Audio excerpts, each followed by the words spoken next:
My name is Dominic Papagni. Dominic is spelled D-O-M-I-N-I-C. In Italian, would say Domenico. And my last name is Papagni, P-A-P-A-G-N-I. I was born in Fresno, California, St. Agnes Hospital. The room is still there. There's a cross above it. Of course, they were thinking of me, right? Okay. And again, born January 31st, 1937.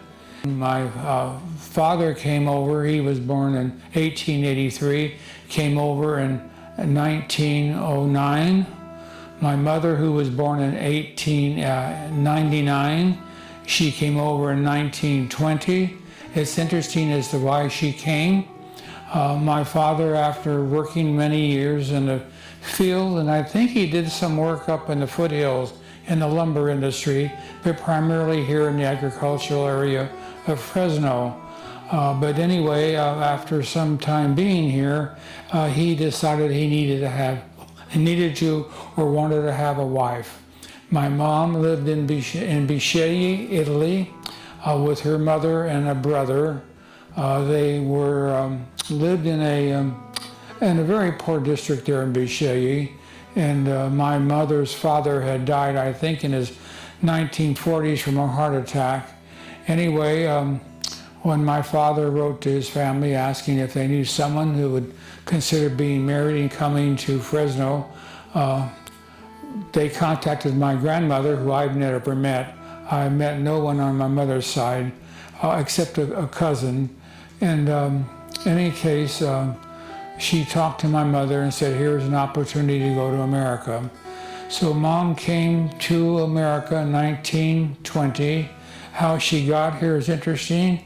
She came with my father's sister, who had a son named Vic, and she was a Lamanuzzi. She was already married, and also with her, my father's sister-in-law, who was married to my father's brother, and three of them came over together, and they landed, of course, in New York at Ellis Island. But Victor Lamanuzzi came down with the measles, so they wouldn't let his parents come on the mainland. So two of my aunts, Aunt Teresa and Aunt Angie, stayed there on the island until he got past the measles. My mom came across the country by herself, knowing no English, landed in Sacramento, and where she had to change trains to get to Fresno. And as I recall the story she told me is that she was there in tears, and some gentleman came to her aid and asked her how he can be of any help, and all she can do is point to a sign that she was wearing. I don't know exactly how it read, but somehow indicated destination Fresno. And so he got her on the right train, and she did arrive in Fresno, and I don't know how they arranged it, but I believe, well, she was met by Italian families that she stayed with until they got married. They then married and started a family, and my father, as I said, basically did some work in the I say the lower mountains, foothills, maybe, I don't know how to do with lumber or what. And but basically he worked here in Fresno in the Italian community. And and of course, in my mother, they needed an income they could make, and it was all very seasonal. And so she did things like cut fruit, because they dried fruit. Nat DeBudio, my nephew, his grandparents had a farm, and they dried fruit, and so she would work with them in cutting fruit, so they dry it. Then she also worked in a packing house called Roding, I think it was Roding Fig Company possibly, and where they packed figs. Okay, that was their life. They had five children with my brother John and my brother Joe, my sister Flora, my brother Vince. And then something happened. There was a quiet time, and no one was born, but then I was born 11 years later, okay? And there's a story there, I don't know how true it is, but my mother suffered from serious migraine headaches. And somebody, I think, and there's a proper term, not a witch doctor, but a woman who knew about natural medicines and various things like that. But somehow someone told her, story she tells me, it may be just a joke, but a story she tells me is she had me because someone told her that if she had a child, maybe that would got rid of her headaches. And she said, hell, it got worse, okay? So that's part of the story. As I said, my brother John went, there was a time, remember I was born 37, so I was a young man, a child, but still knowledgeable during World War II. And I remember when my three brothers were called to the service, and their friends, of course. And I remember when the war was over with, all the hoopla, okay, the announcement by Roosevelt that the war was over with, the cars going down Fulton Street, tooting their horns and just making a lot of noise, and with the happiness. One particular experience which was touching is, as you recall, or people will recall, that Japanese in the United States, even those who were citizens and recently born or became citizens, they were asked to move, leave their property and go to, I hate to use the word concentration camps, okay, and they lost their property and very little value. But there were three Japanese brothers that were leaving, and my mom prepared an Italian dinner for them, of course, which is a lot of pasta with red sauce, but they came and had dinner, and I remember the hugs and saying goodbye as they left, okay, and I know that a couple of them were in the service, and one of them communicated with my brother Joe, who was in the Air Force. My brother Vince was in the Navy, and of course John was in the Army. John has an interesting story that he was in London when the Germans came over, and London experienced the Blitz, and he survived the Blitz, and then he was able to come home. And thank goodness for the GI Bill, John was able to attend classes at Fresno State and got his elementary teaching credential and taught at Lafayette Elementary School, which was on Blackstone. And I forget, maybe Floridor, the cross corner. However, I don't know, it was a good thing, but a sad thing. A good friend of his who was leaving Fresno, also was engaged with Fresno Unified, was moving on to Palo Alto. And he encouraged my brother John to come up to Palo Alto because the chances of being promoted from a classroom to an administrator was not very good, he thought, in Fresno. I don't know for sure if there was some bias towards Italians. The terms like Dago is one I'm familiar with, but not used in my lifetime, but I was familiar with the term. There's also another term beside Dago, but I'm pulling a blank right now. But yet, I know that when I interviewed for a job with Fresno Unified, I was certainly questioned about my religion, and that was, I thought, rather interesting. However, there was an Italian family in Fresno who had a gentleman, Mr. Trombetta, and he was an administrator out of the central office. So the fact that Trombetta, who's Italian, was an administrator with Fresno Unified led me to believe, well, that there was no really strong Italian bias.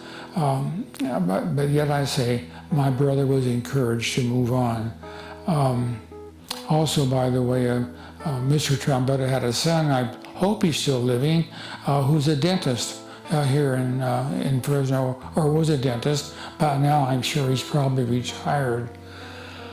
I'd like to kind of give an outline of what I call Little Italy in Fresno.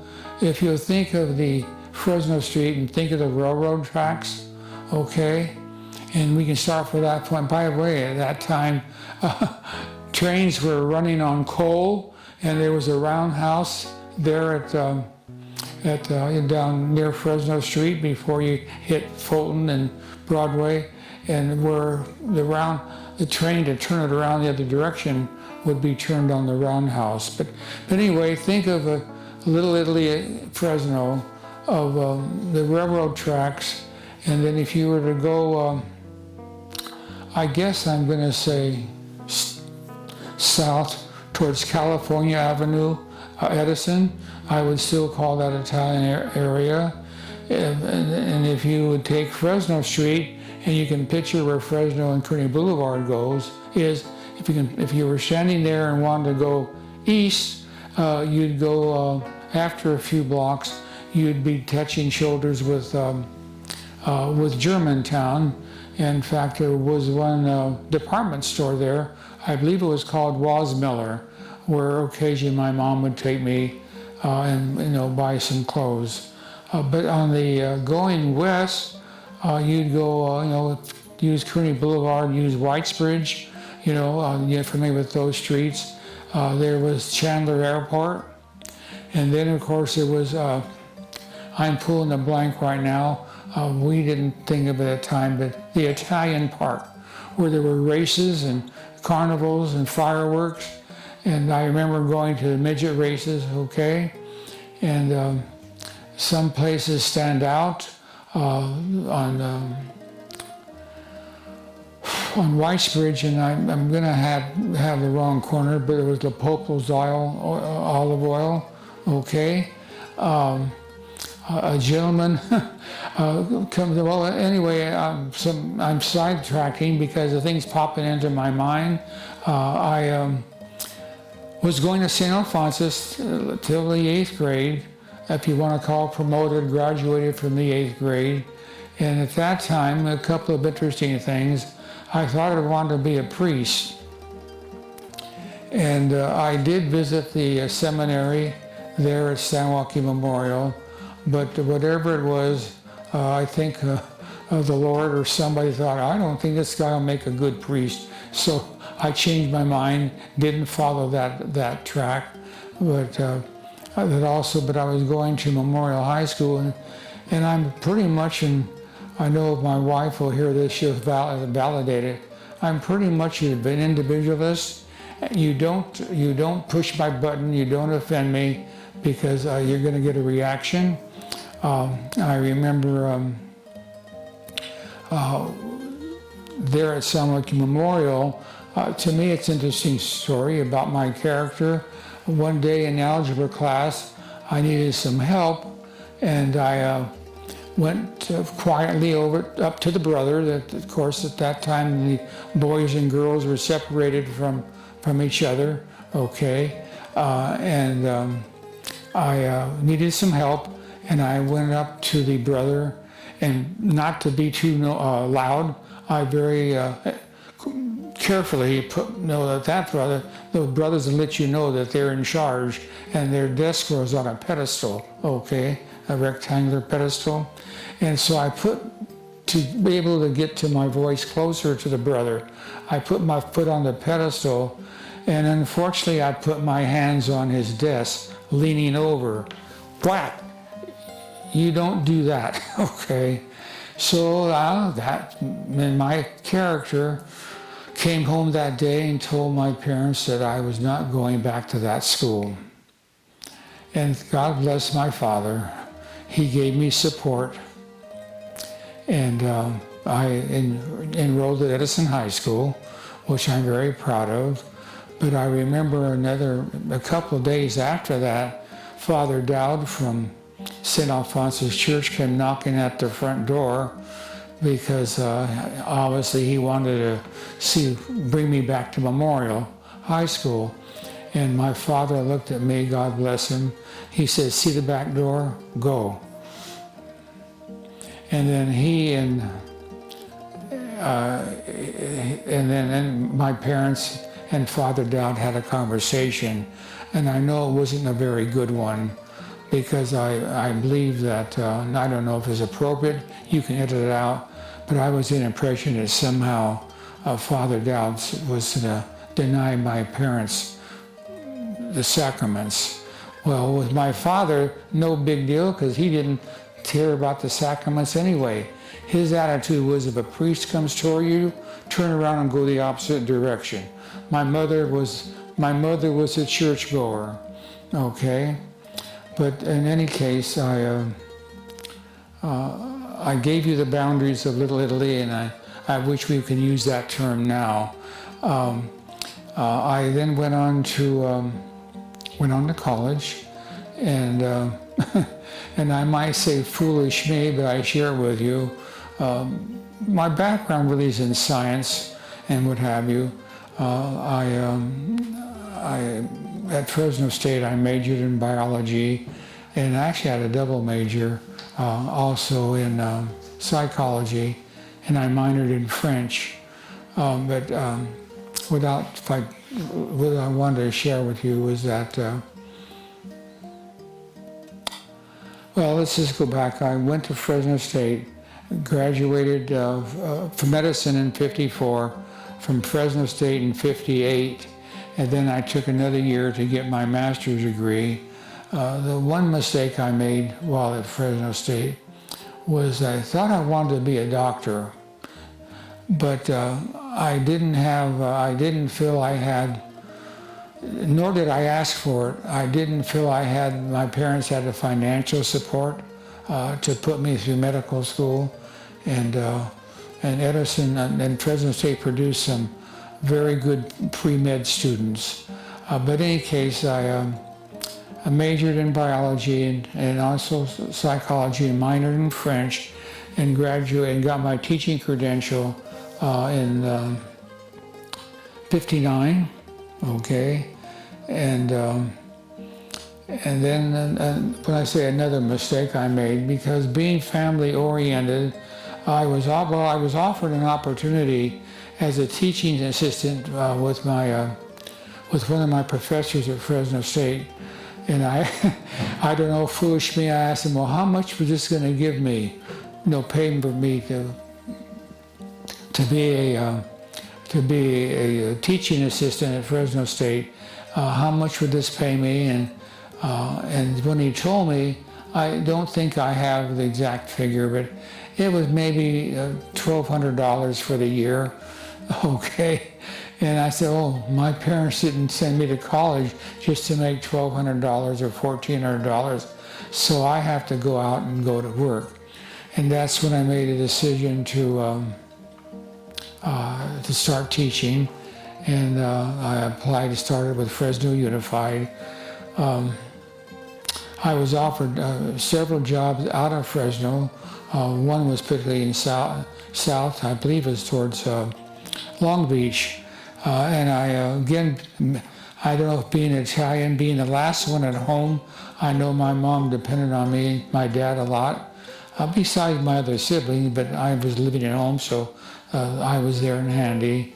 I felt an obligation to be home, okay? Well, let's see. We lived at 1615 B Street. Some anchor points that people might be familiar with. Across the street was Burgetti's Ice House. Our home really was built in the mid-1930s, I believe before I was born. I believe at one point my father lived on the upper part of B Street, not towards one of the playgrounds up there, towards Edison High School, I forget the name. But the home was a well-built home. It's still there, not kept up as it is. Typical Italian. It had a summer kitchen where all the all the tomato sauce was made, the canning was made. I believe my mom must have, my dad had acquired maybe like 20, 50-pound boxes of tomatoes to make tomato sauce, okay? The far back was a huge barn, single wall, single board, had even an upstairs where my dad had a big crushing barrel where he made wine. And I remember that wine was, the grapes were delivered, and then there was a crusher that was turned by hand to crush those grapes. And the crushed grapes sat there, I don't know how many days. I was a youngster until that point that Dad said it was time to move the grapes out. I remember there's a time, I can't tell you the year, probably before my time, when federal agents came through our alleyway, okay, and this is before I was born, but I remember the story, and crushed barrels, okay, this is during Prohibition. So again, and I'm sort of rambling, but just things are shooting into my head. But again, so imagine that two-story, single board, I'll call the barn, okay? And we had chickens, they had chickens and rabbits. There's a time, I remember once Nat DeBudio's grandmother, when I was younger, we were there visiting her, and she was getting ready to kill a chicken, and just swung that chicken by the neck, and that took care of that bird real quick, okay? But but again, in the neighborhood, so when the wine was ready, it was brought down in a barrel that had to be rolled way back from the alley towards the front of the house, and then rolled down into a basement. We had a wonderful basement. It was cool. I remember in that basement, my dad didn't believe in banks, okay? And he had two places where he had holes in the wall, and he had a sheet metal, and he was an artist, and he would paint a scene on the sheet metal and put it in front of that hole in the wall. You wouldn't know there was a safe there. And part of the story there is one day I was sent down to the basement for something, maybe to get some fruit or something, and I was coming up, and as I came up the steps, there on the side of the edge of the steps going up, there's a wall there and a flat spot, and there was a roll of money. And I remember running upstairs saying, God is blessing me, God is blessing me, look at, I have money, okay? And that was just a memory. And early on, we didn't have as you're experiencing the hot weather in Fresno now, all the 100+ degrees, we didn't have a cooler, a swamp cooler with water, but eventually we did get one of those, and we thought that was wonderful, okay? Christmas, well, let me talk about the neighborhood first of all. We had wonderful families that lived around us, the Danublos, okay? And they're dying off, unfortunately. I believe one of the, Tony DeNublo, I think in the past year in his low 90s, 91 or some, lived on the coast. I read passed away, so many of them are gone. But in the neighborhood, remember the kids, we went to school together, we played together, we got in trouble together, we stole pigeons, okay, and then we let them go. But the neighborhood is made of, I say, on one side were the Nublos, Angelo and Lucille, we called Lucia. Angelo and Lucia Danublo, they had several children. On the other side was the Vuya, one of the daughters, Lena Vuya, married Mr. Vuya. He died young, left a son, I believe, yeah, he left a son. but his wife, Lena, lived by herself with the one son, and just a very good friend. My sister, who had 5 children, which, and God bless, they're still alive and producing families of their own. She needed help, and so Lena would help, like doing some of the ironing and that kind of thing. As a neighborhood boy going to school with some of the people, young men. In fact, there's a picture I have for you if you need it. In the picture, there are 4 of us, 4 or 5 of us. We just did our first communion, and holding me, I have the rosary in my hand. I'm the very first person in that picture. And we went to communion, went to church on Sunday, the religious holidays. And in fact, I remember during the spring vacation, getting ready for Easter, an Italian priest, and I'm pulling a blank on his name, would come, and they would do the rosary, every night for a week at church. And I remember escorting my mom to church as they then said the rosary, and Easter, of course, being Catholic, all the statues were covered in purple. Today, I'm not a practicing Catholic. I know I'm told once you're a Catholic, you're always a Catholic. Well, I don't know, it's going to be heaven or hell, but let's hope for the good stuff, okay? But in the neighborhood, there was, I mentioned, the Papagnis had a very small grocery store, and then down going west from that grocery store towards Fink White Playground, they had a service station. And in fact, I have a picture where I was standing near that service station. I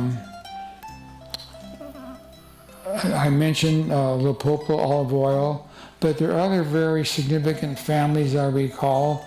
The Angaranos lived up towards, on B Street, up towards Merced, and good friends of my family.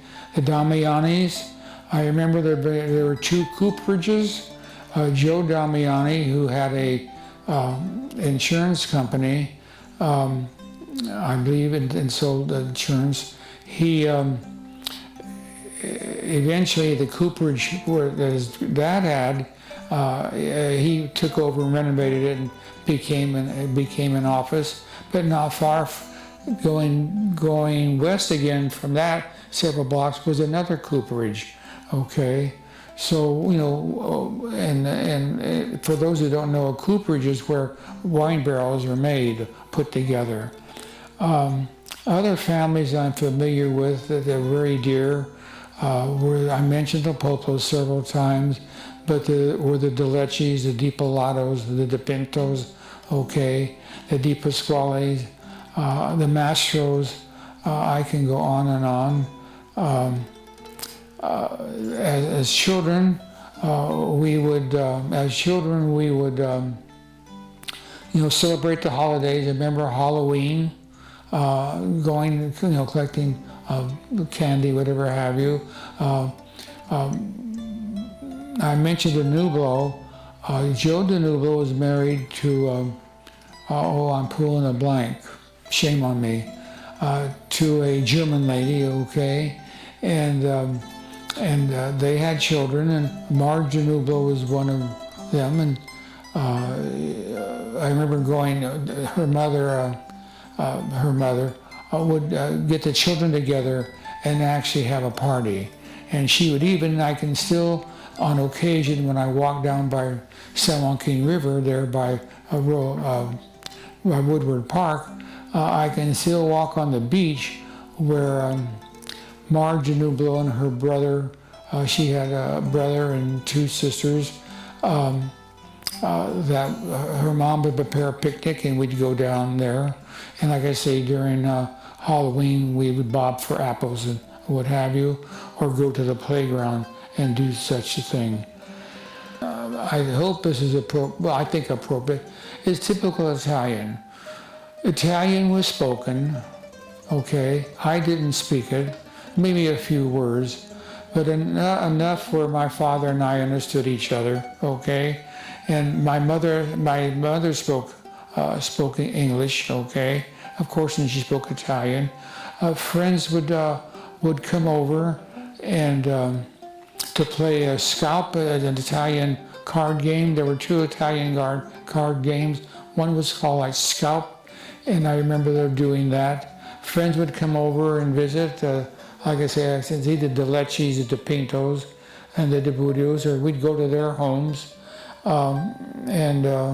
Of course, you know, even like today, food to an Italian family is important, or you aren't Italian, okay? You know, my mom would make homemade raviolis, okay? She would make little shells out of, fresh dough, but that was done on Sundays. Pizza, which I would call pizza, today would call focaccia, yeah. That's a modern word for me today. That's not a word. It was just all pizza. And I remember that during the holidays there were special dishes. Nat DeBudio, my nephew, he would remember cartadat. It was a holiday soup. It was delicious. It was made with cardoni, which looks like celery. It's a special type of vegetable. It was made with cardoni and eggs and there's tons of cheese and made to cook. And it's delicious. I still have the recipe, and I have many of those recipes. I have my Nat DeBudio, my nephew, his wife took time to have my sister repeat what those recipes were. So there's variations, but during, the food was typical Italian, a lot of tamales, okay, pizzettes, and then biscotti for during Easter. One dear family was the Allegro family, which came to be with our family, associate with them, because Evelyn Allegro married my brother Joe, okay? And we were close to their family. And I remember during Easter they would make these, this cookie. It's a white cookie, but it's thick with an egg in the middle, a hard-boiled egg, and crisscrossed over the top. And now that was not something my mother did, but that's something that the Sicilian family did. And of course, my brother Joe would always tease my sister-in-law and saying, "You aren't Italian." And she'd say, "What are you talking about?" And I'm like, "You're Sicilian, you are not Italian." And I would just take her aside, you ought to be proud, because Sicilians are also part Greek. So you should be very proud of that. So my mother had gone to Italy a couple of times. Something to share with you. The home that my father was raised in is extremely special to us. The home was built in 1600s. Now you say, is it a single house?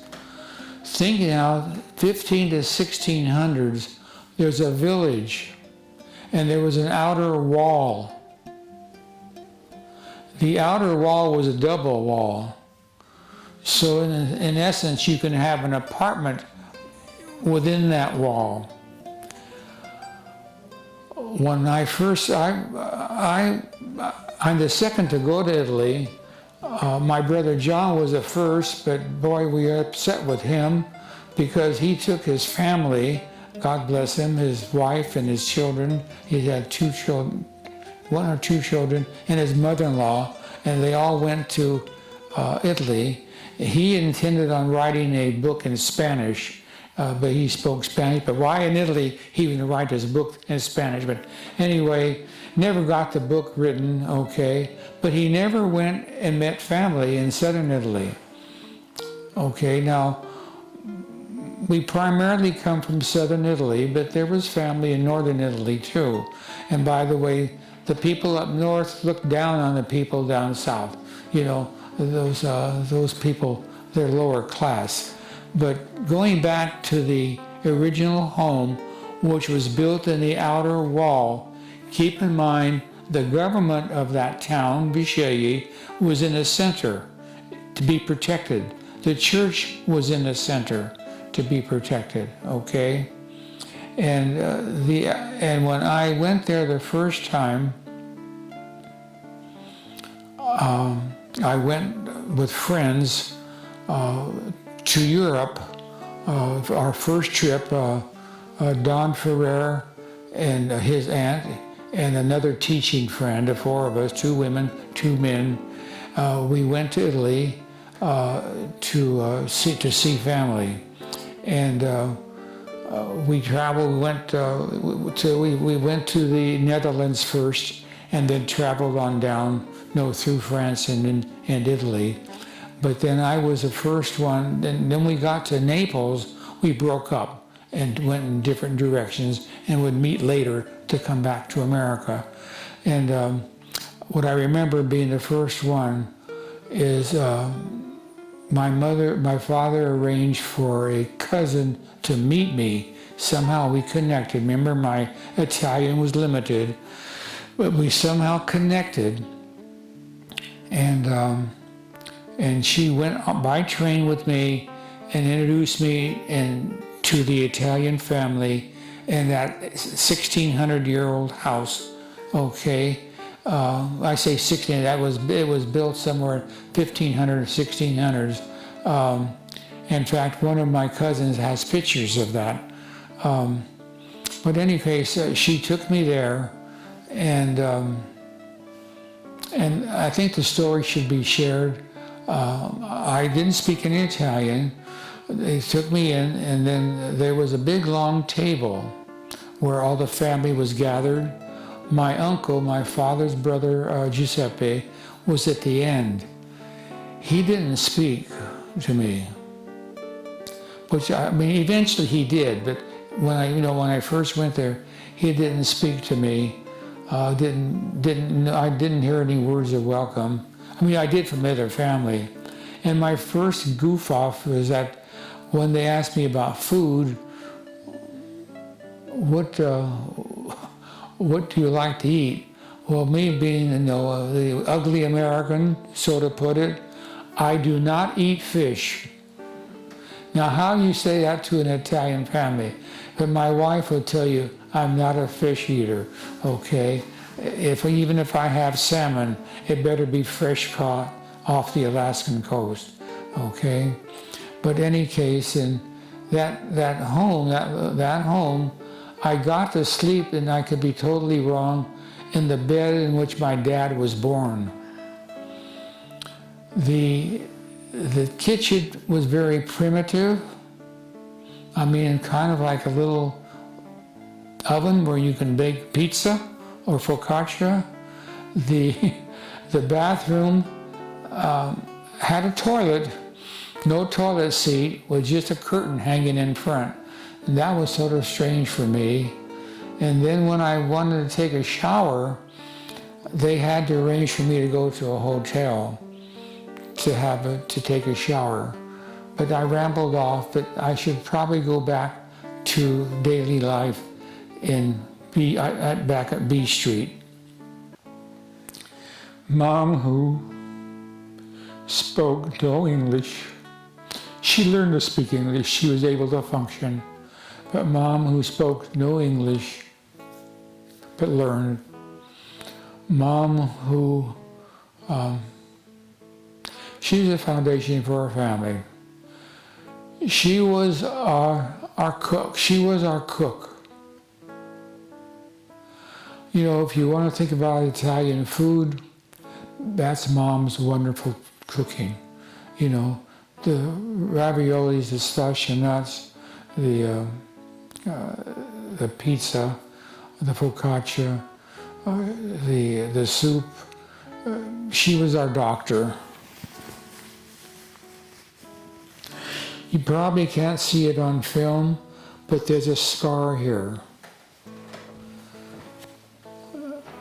As a child, you do foolish things.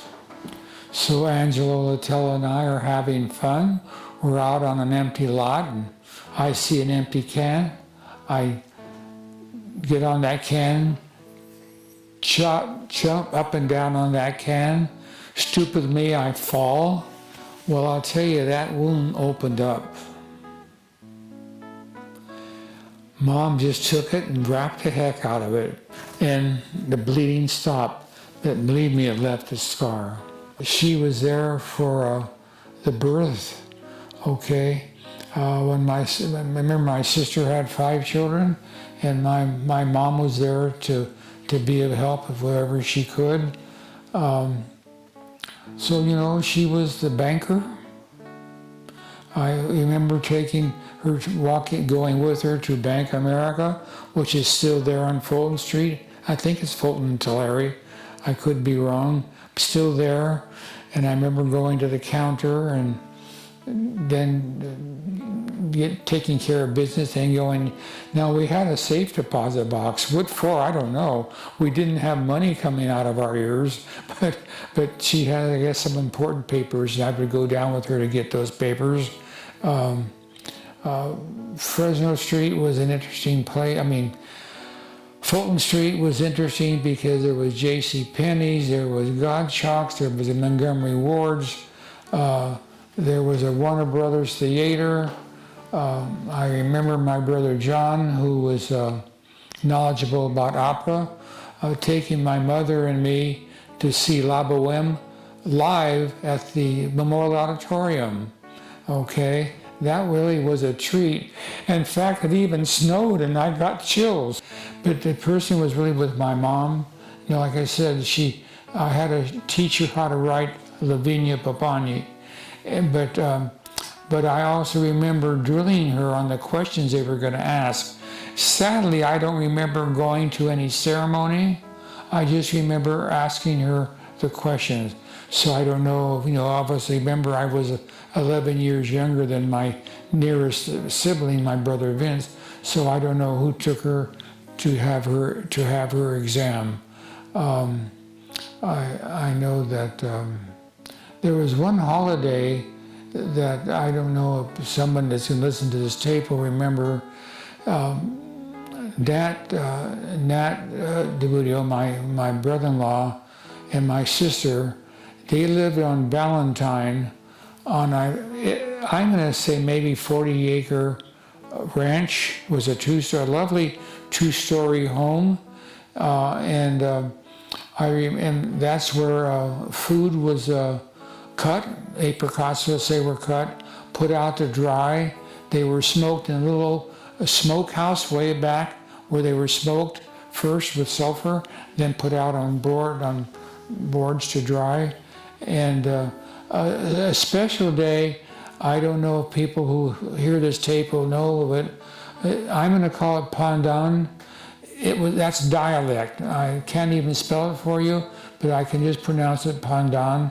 And that's when it was a Monday after Easter, and families would get together and celebrate. Now, at one time I knew what they were particularly celebrating, but it now, you know, at 80, I'm going to be 84 years old, that it loses you, but it was fun.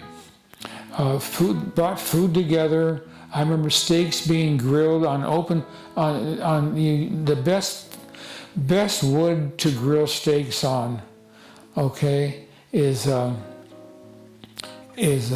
old dried out grapevines. And they would get those grapevines and get the flame going, and they would barbecue steaks.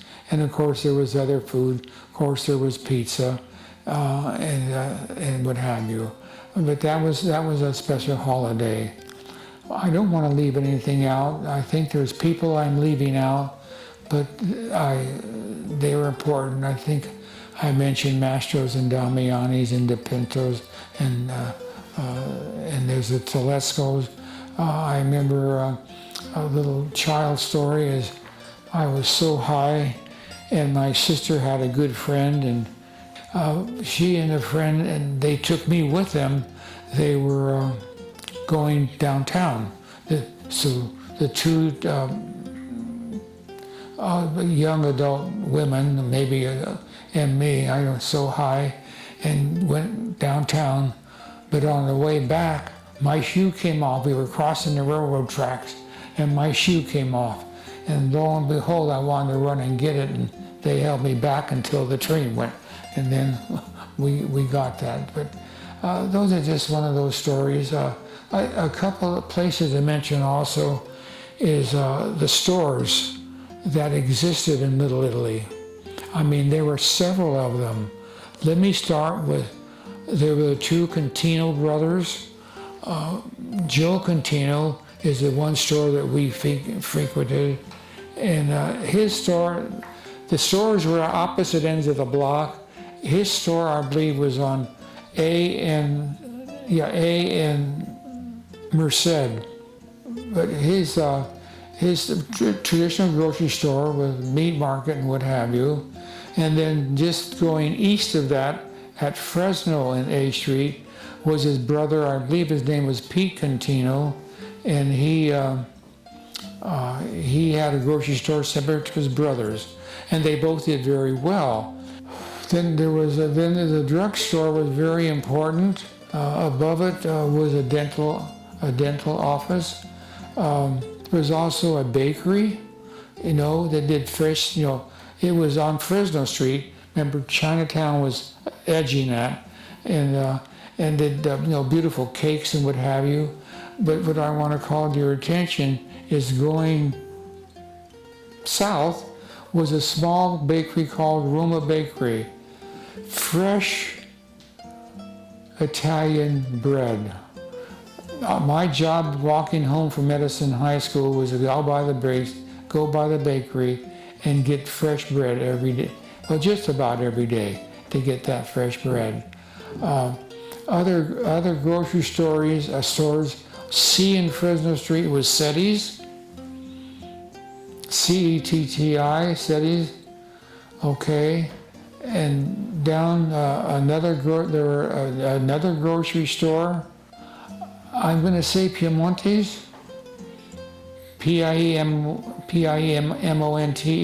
Piemonte's. And of course there's a Piemonte's meat market now in Tower District, which makes a wonderful sausage, okay? But then there was an Ochenero grocery store. There was on Whitesbridge. There were two more grocery stores. I was teaching science, and I was teaching French. This is the time that Sputnik was set up by the Russians, okay? And so the military felt that they needed people like myself who were teaching science and foreign language in the classroom. So what I did is I still was a time when you had to serve in the service, and because of my background, I must say I was deferred, and what that meant is I had to serve boot camp.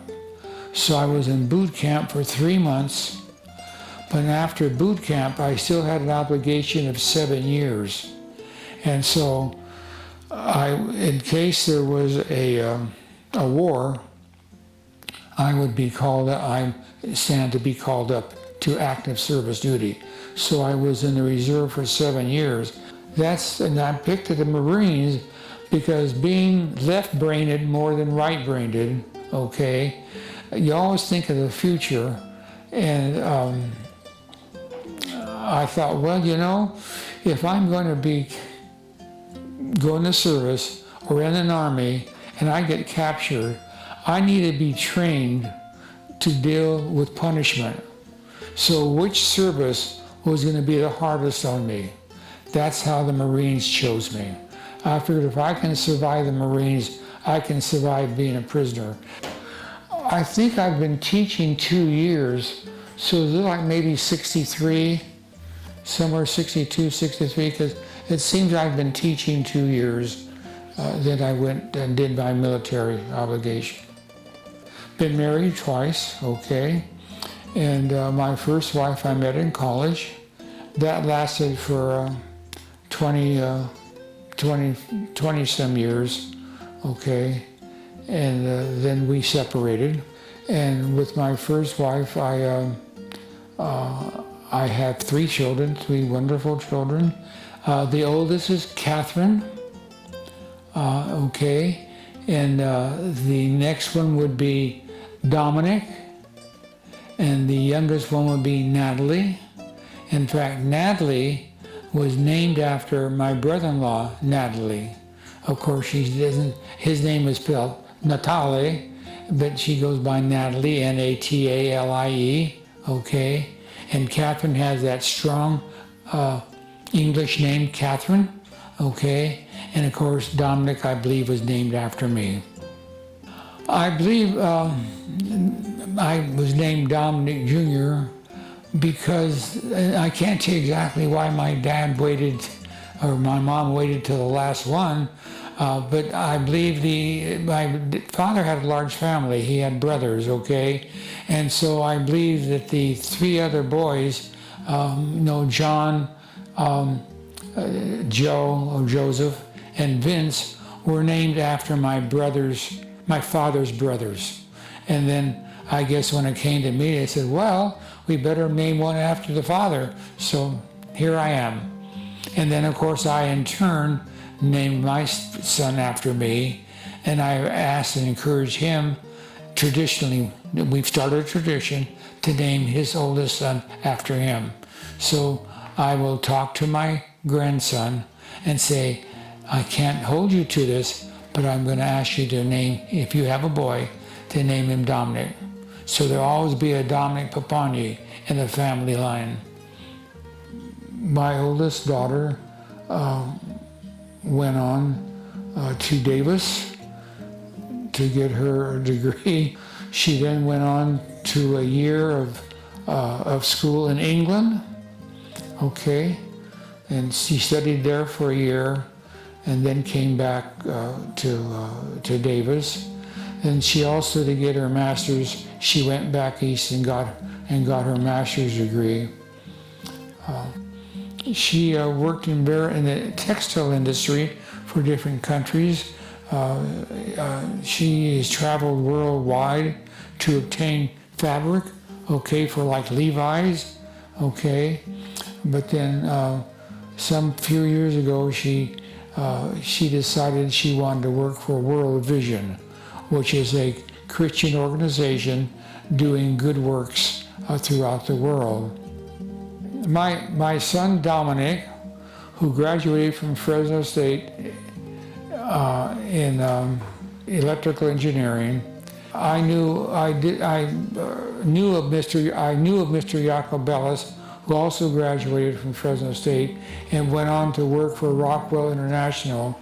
And so I wrote him, and I'm embarrassed to say, a handwritten note and mailed it to Mr. Jacobellis. Thank goodness he received it.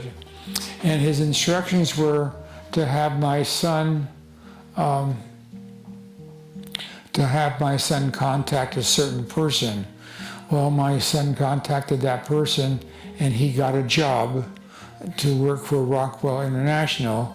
But then Rockwell International, of course, was bought out or joined up with Boeing, the big company Boeing, and he started out working there living in Huntington Beach. But then through several promotions, he ended up being promoted and going to San Antonio, Texas, and now he is a chief engineer for, I think, and I don't mean to sound impressing, but I think he oversees 200 or plus other engineers, okay? And so he's been very successful. My youngest one was Natalie, and Natalie got a degree in accounting. She went into investing in accounting, okay? And now she works independently up in the Bay Area. She gave me a granddaughter, Sasha, okay, and Sasha graduated from USC, okay, with a degree in economics, and she works for Oracle, okay, works for Oracle and has a boyfriend. That takes care of that. My son Dominic has 2 boys. The oldest one, 18, is now going to Baylor University. There in Texas, and then he thinks he wants to go into medicine. And then his younger brother is a junior, is a junior, okay, going to school in San Antonio, and I think he wants to major in physics. I have 3 girls on my daughter's side. The oldest is Katerina, and has a boyfriend, Dominic, who are very close. I always ask him, well, when we're gonna see the announcement, but they won't tell me yet. Okay, so she has graduated and working for University of Washington in Tacoma. The next daughter is Victoria, and Victoria is now enrolled at Cal Poly, and of course now being met with the pandemic, so not able to attend classes, but online, and she wants to be an obstetrician, a baby doctor, okay, and the next one down is Sophia, and Sophia, God bless her, she is very, very, well, they're all bright, but she's very bright and wants to study chemistry because she wants to be a nutritionist, okay? And that pretty much has my grandchildren. Well, where am I today, or how did I get to where I am today? There was a wonderful person entered my life by a strange way, or interesting way. Her name is Cleo.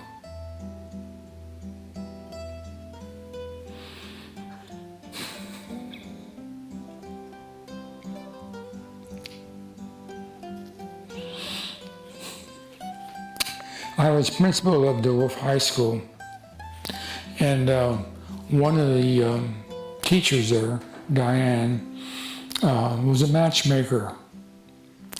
So I was single.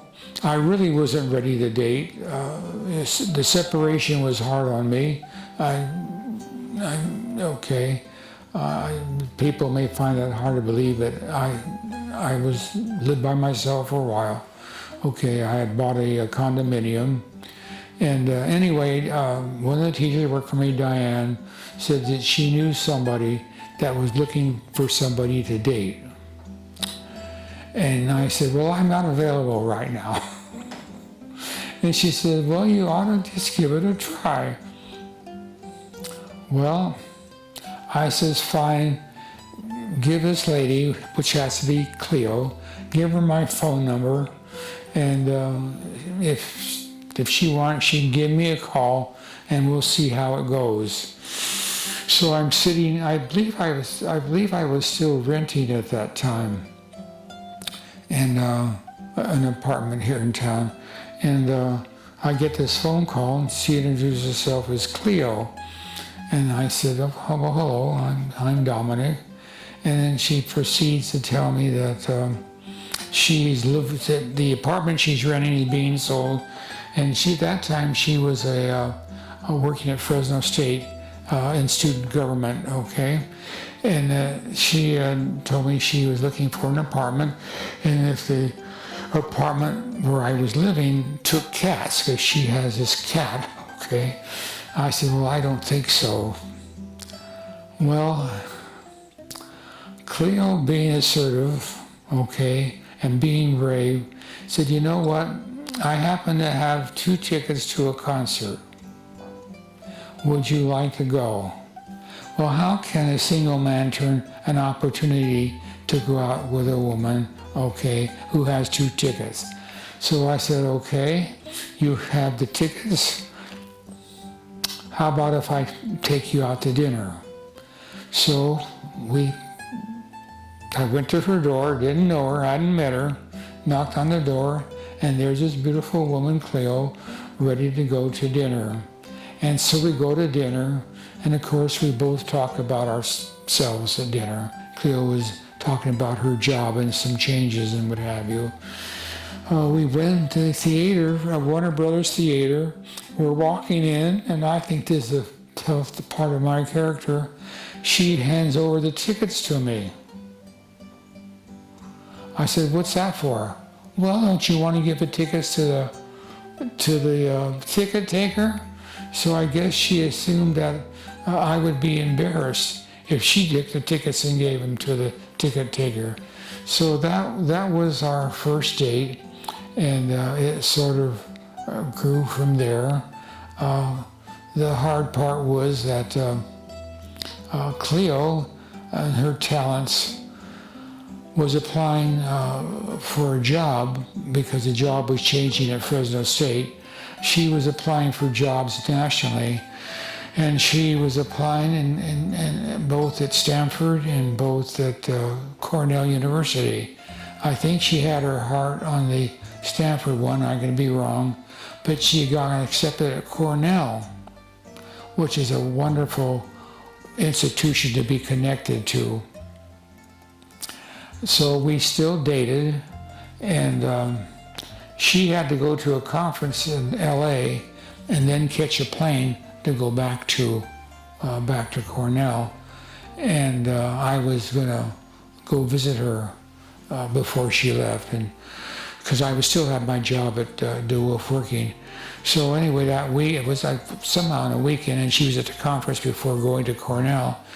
So I drove on down and met her, and because she was at a conference, there was a party, and there was festivities that night, and then the next morning I was going to have to leave to get back to work. And so of course there was sadness and there were tears. I know there were tears, I believe, in both of our parts. And I somehow, either I said or she said, I said, "Cleo, if it's meant to be, we'll see each other again." So she then went to New York, and I went, and that was back in Ithaca, okay? She went there and got herself established and did very well. And so I'm back at DeWolf working there. And so one day I said, "You know what?" And we would talk, communicate. I believe she came out once or twice. I know she came out to my son's graduation, and we would communicate back and forth. And I said, "This is not going to work very well." So one afternoon, I'm sitting at school in my office. I decided to call Cleo. I said, "Cleo, will you marry me?" And she said, "Well, that depends." Can you imagine? Most women would jump. "Oh, a man in my life, sure." "Well, that depends." And so I said, "Okay, depends on what?" "Well, will you travel?" She was a world traveler. She's had some wonderful experiences with her, either by herself and her former husband. And so I said, "Sure, I think to get married, I'm willing to travel." So that's how that came to be. So she had planned after a year, and then we, communicated obviously by phone back and forth, and she may have come out, I mentioned she came out to my son's graduation. But in any case, we talked about that going for a year. Well, she was enjoying her job at Cornell, so she said, "Would you mind if I stayed another year?" And I said, "Well, I think I can live another year." Okay. I loved going back to New York. We traveled, we did wonderful trips in New York, in Ithaca, okay. We have beautiful memories there. In fact, there's a picture next to my chair in our family room, which brings back many memories of good times. And so she stayed there another year, and then a year later she moved to Fresno, and then was able to get a job at Fresno State. First of all, I guess as we come to closure here, I am very proud and very blessed to be Italian. I think I'm right in saying that my wives, my wife Jean and my wife Cleo, were very proud and loved being married to an Italian person and the families that they represent. We were a way of life. We got together. If there was a death or an illness, we circled around the corral and what do we need to do? I mentioned when it came time for special dinners. The table wasn't long enough to hold all the family. So who's low on the totem pole but the children? My nephew Nat will remember that there was a pull-out, in the kitchen sink, a pull-out board. One grandchild would sit at that table. There was near an ironing board in the wall, and near that iron board there was a table put together for 2 or 3 grandchildren. On the other, there was the third bedroom ended up having like a little den in it, and some of the children ate there. Now they didn't want to eat there. They wanted to be with the big people, But all the families would get together, and the challenge was with those who were married, the other in-laws expected them to be there too. So maybe they would eat Easter Day dinner there, or maybe the day after Easter at the other in-laws, or maybe Christmas Eve they would have dinner with one in-law and then Christmas Day dinner with the other in-law. Or a difficulty was maybe they were going to have dinner on the same day. So we'd have dinner with one, then we run to the other house to have dinner, The families were inclusive. No one was left out. Everyone helped pitch in, When we made those raviolis, or when we made the tamales, that was a complicated process. You got up early in the morning to make that dough, and someone had to punch that dough to knead it together. And you're looking at the puncher, That would help my mother, And then after that, the tamales were rolled out, but then they had to be boiled. And it was fun because when you boil them, you put them in the water, a kettle of water, and they sink to the bottom. But as they get boiled, they rise to the top. You take them out, then you go into the bedroom, which was, I call my bedroom, I had a twin bed, and it's a white sheet, and you lay those tamales out to dry out, and then you toasted them. So it truly was a full day process. And to find a good tamale today is difficult. It truly is. There are a couple of people in Fresno that make them, and they're very costly. I think my mother would just shake if I were able to tell her how much it would cost for half a pound of tamales. Those are memories that no one can take from us. Lately I've been doing some reading online about Italian history and what have you. And Italy is such a diverse country. What is an Italian? If you go to northern Italy, you have Germans. If you go to southern Italy, you have Sicilian. If you go to central Italy or maybe southern Italy, you have some Spaniards. Really a mixture of people. And so I see that I don't know how long Italian life will remain as I explained it today. like I say, my son is in San Antonio, Texas. My daughter's in Tacoma, Washington. Another daughter here. They know each other, but they aren't getting together because it's hard to travel, okay? The nice thing, let's just take my nephew Nat. Nat is here and his family. Jerry's here and his family, okay? Michelle is here and her family. And God bless it, they try to get together once or twice a year, but the family's getting too big.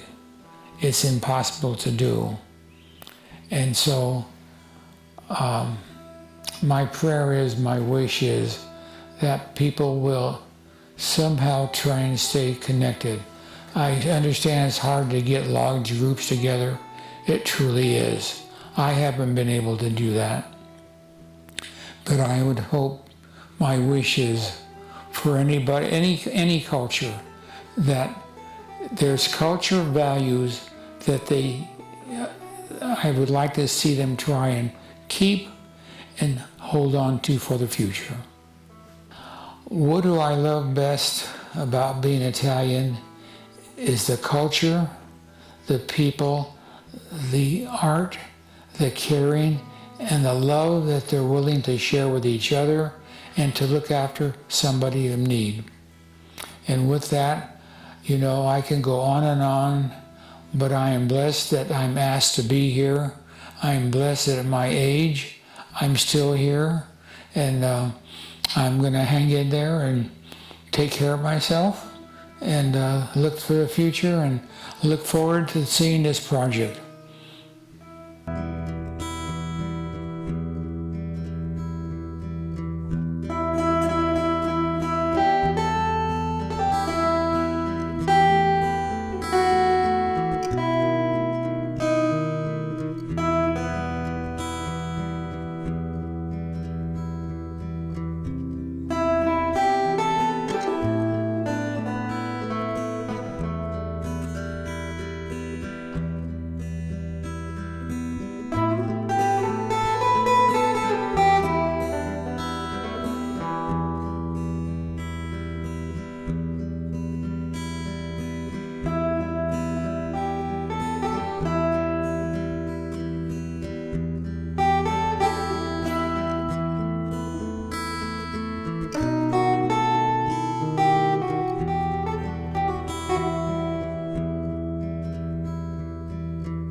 you.